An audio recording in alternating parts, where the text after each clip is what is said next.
Well, I love the people of the UK. I mean, I've loved them. They show great support for me. Common sense. Just before we start, let's have a look at Keir Starmer and the various things he said about Donald Trump over the years.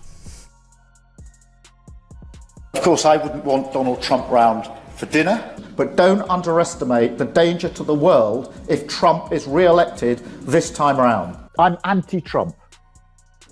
I would like to send my warmest congratulations to President Trump on his inauguration as the 47th President of the United States. Years. Step forward the real Keir Starmer. Difficult to know, really, isn't it? Although my suspicion is that the earlier version is probably closer to the truth than the last version. Donald Trump isn't the kind of guy who forgets a slight, and Labour's rejection of him is a wound he hasn't healed. When he was in office, the Labour Party made no secret of their disdain. They slammed his immigration bans, mocked his America First agenda, and painted him as an isolationist who didn't understand Britain's global role. But here's the twist. Trump, always vocal about his pro-Britain stance, openly supported Brexit, praised British culture, and hinted at special trade deals. Yet, despite his overtures, Labour wasn't having it. I will send troops to the southern border to repel the disastrous invasion of our country. They didn't just oppose his policies, they took it personally. They ridiculed his speeches, boycotted his visits, and painted his ideas as divisive. Imagine the sting for someone like Trump, who prides himself on loyalty and being a deal maker. The message was clear: Labour wasn't his ally. Fast forward to today, and Trump's not just holding a grudge, he's using it to shape his policies. His stance on the Labour Party is hardened, and he's made it clear he's not interested in reconciliation. This is with Queen Elizabeth. Right here, who was fantastic, by the way. These images, I mean, who has images like this? And these were relationships, too. Look, here's now the King. Here's Charles with the guard. And this is the Queen, Queen Elizabeth. It's a piece of history at the highest level. Look, it's Charles. So beautiful. And they'll see the most beautiful places in the world. There are no places like this. After all, in his mind, they've already shown their cards. This long-standing tension could have serious consequences for the US-UK relationship. While Labour may think their opposition was just political theatre, Trump doesn't operate that way. He's not the kind to forgive and forget. The question now is, how will Labour mend a bridge they've publicly torched? Trump's grudge against Labour isn't just personal, it's political. And as Labour leader, Keir Starmer is stuck in the middle of it all. Despite Starmer's attempts to project strength and vision, his party remains deeply divided. Labour MPs continue to rail against Trump's policies, and this internal rift is playing out on the global stage. Starmer's efforts to balance different factions within his party have left him unable to address critical international issues with clarity. To wonder whether you had Elon Musk's WhatsApp when he came out with that line about common sense, Mike Gray, whether you've been communicating with his inner circle, Donald Trump's inner circle. But make no mistake, Donald Trump isn't going to hang about. He's got an agenda. That agenda could start today, as early as today, when it's expected that Tom Homan, who's in charge of it, in border security and homeland security, is going to start finding, detecting, rounding up, use words what you will, to those who are in the United States illegally and then deporting them. And the problem for Keir Starmer is it's all very well doing the warm words now, congratulating Donald Trump now, but what's he going to say to his own party when these policies start to be enacted? Is he just going to be silent? Because I tell you, Labour politicians, they're not going to have it. While some MPs see rebuilding ties with the US as vital for trade and diplomacy, others consider Trump too toxic to engage with. Starmer's middle-of-the-road approach has left both sides unsatisfied. Even worse for Starmer, Trump isn't waiting around for Labour to get its act together. He's actively ignoring Starmer's attempts to connect and build rapport. For Trump, Labour's past actions speak louder than any olive branch Starmer might offer. This growing animosity isn't just a headache for Labour, it's a major issue for the UK. The US-UK relationship has long thrived on strong leadership and clear communication. But with Starmer unable to unite his party or earn Trump's trust, that connection is at risk. Trump's bold moves on energy and immigration have cemented his position, while Starmer is left scrambling. The golden age of America begins right now. But I have to be honest with you. Things are worse than we ever imagined. America will reclaim its rightful place as the greatest, most powerful, most respected nation on earth.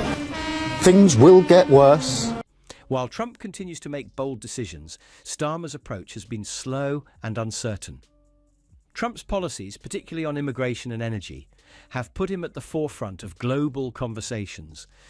Whether you agree with him or not, he knows how to make headlines.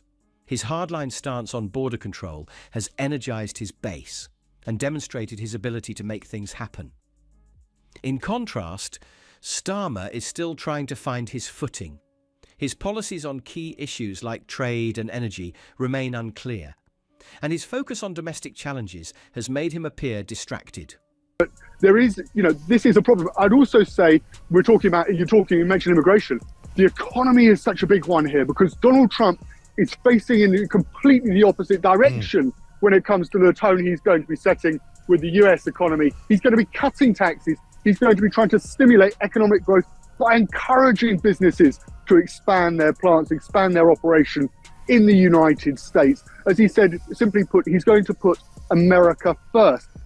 Contrast that against Keir Starmer and Rachel Reeves' policy, what we saw in the budget on October the 30th, when they put taxes up by £40 billion. We've got businesses, Shore Capitals in the papers and analysts in the papers saying that we now may be in a technical recession as a result of the budget because businesses are worried about setting up or expanding their businesses and their operations here in the UK because they're worried about the tax implication of doing so. This contrast couldn't be starker. Trump is moving forward with a clear agenda, while Starmer seems stuck in the mud, unsure of his next steps. The difference in leadership styles isn't just evident at home, it's also playing out internationally. Trump's decisiveness makes him a formidable figure in US-UK relations, while Starmer's indecision risks sidelining the UK's role in global affairs. As Trump takes the lead on the world stage, Starmer's leadership struggles are undermining his ability to navigate the complexities of international diplomacy. The gap between Trump's assertive leadership and Starmer's hesitation is growing, and it's clear that Starmer needs to act fast if he wants to keep the US-UK relationship intact. But Trump isn't waiting around for anyone. His decisions are already reshaping global dynamics, and the UK risks falling behind. It needs to be balanced immigration so that it works for our economy and works for our country. We need to get it down, but if we're going to do that, we need to understand what the problem is. And the problem at the moment is we haven't got the skills that we need in this country, so many people are coming on work visas. So we need a skills strategy to ensure that we have the skills in this country to ensure that the workforce is available here. Can Starmer close the gap, or will he continue to play catch-up while Trump solidifies his position as a decisive leader? This isn't just about political differences anymore. It's about a deepening rift that's starting to affect US-UK relations on a larger scale. Trump's bold actions, particularly on immigration and energy, have cemented his place in the global spotlight. In contrast, Starmer's struggle to unite his party and find a clear vision has left him out of the conversation. As Trump moves forward, Starmer's hesitance is making him look increasingly out of place on the global stage. This disconnect could have serious consequences for the UK. The US-UK relationship has long been the cornerstone of British foreign policy, but without a strong, aligned leader on the UK side, that bond is at risk. Hang on a minute, but we're gonna reinstate, low taxes, go for growth, and actually mean it. America is going to go great guns. Jake, let's deal with the woke thing first. Trump, the leader of the Western world, stood up there and basically said, woke is over, woke is dead. Meanwhile, here, Keir Starmer really struggled to tell you what. If Starmer can't rebuild trust with Trump, the UK could lose its position as America's closest ally. Worse, a weakened relationship could impact trade deals, defence collaborations, and the UK's influence on the world stage. Trump knows this and is already positioning himself to work with leaders who align with his goals. If Starmer can't catch up, the UK could find itself on the outside looking in. The pressure on Starmer is mounting. He needs to act fast to rebuild Labour's image and restore confidence in his leadership. If not, the fallout with Trump could snowball and the UK's global standing could take a serious hit. The gap between Trump's decisive leadership and Starmer's indecision is becoming impossible to ignore. If Starmer doesn't shift gears soon, the UK could find itself sidelined in an increasingly unpredictable world. If you enjoyed this video, don't forget to like, subscribe, and check out more content from us here.